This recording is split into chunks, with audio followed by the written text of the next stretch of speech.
તો મુખ્યમંત્રી વિજય રૂપાણી હાલમાં છોટાઉદેપુરથી સંબોધન કરી રહ્યા છે. આવો સીધા ખબર છોટાઉદેપુર વિસ્તારના લોકપ્રિય સાંસદ ગીતાબેન રાઠવા,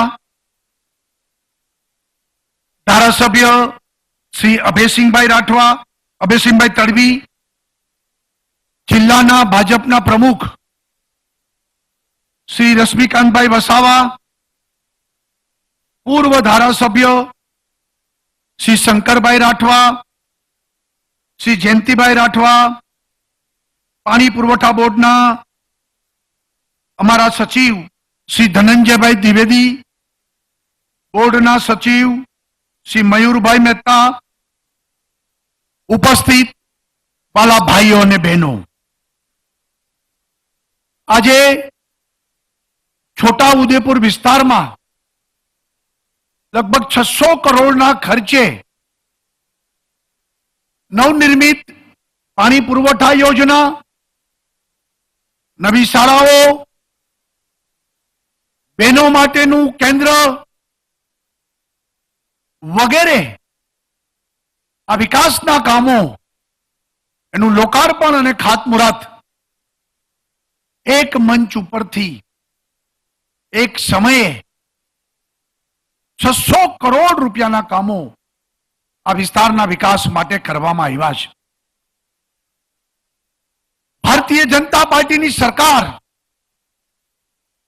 ખાતમુહૂર્ત પોતે કરે છે અને એના લોકાર્પણ પણ અમે પોતે કરીએ છીએ. એનો અર્થ એ થાય છે કે અગાઉ કોંગ્રેસની સરકારોમાં ખાતમુહૂર્તના નાટકો થતા હતા, યોજનાના ઠેકાણા ન હોય,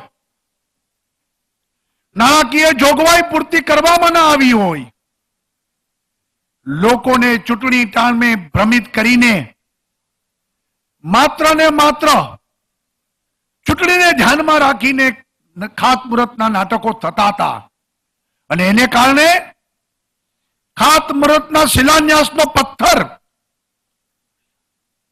વર્ષો સુધી એમને પડ્યો હોય, લોકો યોજનાની રાહ જુએ, લોકો સમસ્યાથી પીડાતા હોય પણ નિરાકરણ થતું ન હોય. જ્યારે ભારતીય જનતા પાર્ટીની સરકાર છેલ્લા 2 દાયકાથી આદરણીય નરેન્દ્રભાઈ મોદી 2001માં મુખ્યમંત્રી બન્યા પછી ત્યારથી આજ દિવસ સુધી અમે યોજના પાકી ઘડીએ છીએ,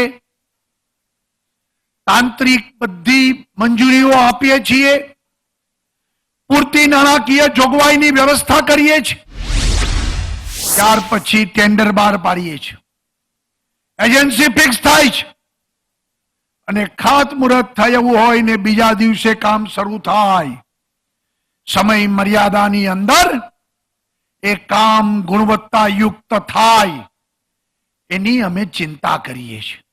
અને એને કારણે આ વિકાસના કામો ઝડપથી આજે સમગ્ર ગુજરાતમાં થઈ રહ્યા છે.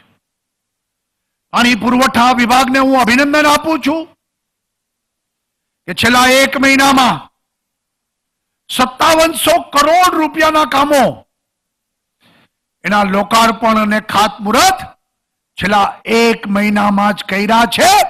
આ પાણી પુરવઠા બોર્ડની એક કેપેસિટી બિલ્ડિંગ, એમની એક કાર્યદક્ષતા, એનું આ ફળ મળ્યું છે.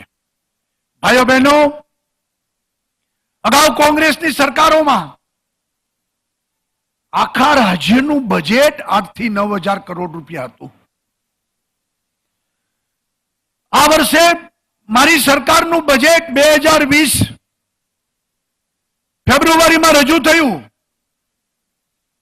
2,10,000 કરોડ રૂપિયાનું બજેટ આપણે રજૂ કર્યું છે. ક્યાં 8 થી 9,000 કરોડ અને ક્યાં 2,10,000 કરોડ? એનું કારણ એ છે કે પૈસા વ્યવસ્થિત, એનું આયોજન, એક એક પૈસાનો સદુપયોગ.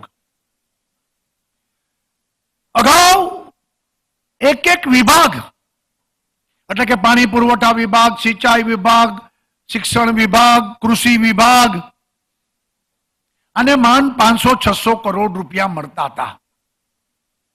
આજે 600 કરોડની યોજના દિવસ ઉગે છે ને સાંજ પડે છે ત્યાં અમે એના ખાતમુહૂર્તને લોકાર્પણ કરીએ છીએ. એક એક વિભાગના 15,000 કરોડના બજેટ અમે આપીએ છીએ. શિક્ષણ માટે તો આ વર્ષે 30,000 કરોડ રૂપિયા 1 લાખ શિક્ષણ વિભાગને ફાળવવામાં આવ્યા છે.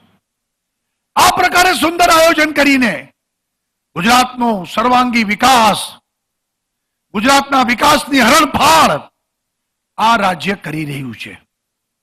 અને એનું કારણ એ છે કે સરકારી તિજોરીમાં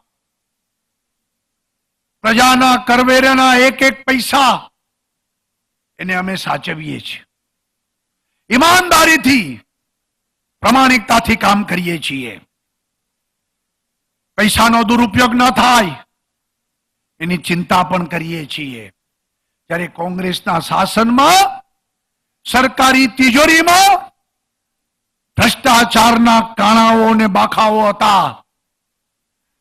પૈસાઓ આવતા નહોતા, સચવાતા નહોતા. રાજીવ ગાંધીએ એ વખતે કીધું હતું કે હું દિલ્હીથી રૂપિયો મોકલું છું, ગામડામાં પોતા રૂપિયો ઘસાઈ જાય છે, રૂપિયાના 85 પૈસા ખવાઈ જાય છે, 15 પૈસા ગામડામાં પહોંચે છે. કોણ ખાઈ જતું તું? કોણ વચેટિયા હતા? તમે શું કર્યું તું? કેમ રોયકા નહોતા? કેમ વ્યવસ્થા બનાવી નહોતી? જ્યારે નરેન્દ્રભાઈ મોદી કહેતા કે હું ખાતો નથી, ખાવા દેતો પણ નથી, આ વાત એ બંને પાર્ટીઓની કામ કરવાની પદ્ધતિને એનું નિરૂપણ કરે છે. પ્રજાના એક એક પૈસાનો સદુપયોગ થાય. અમે કહીએ છીએ કે રૂપિયો મોકલી છે એનું 1.25 રૂપિયાનું કામ થવું જોઈએ.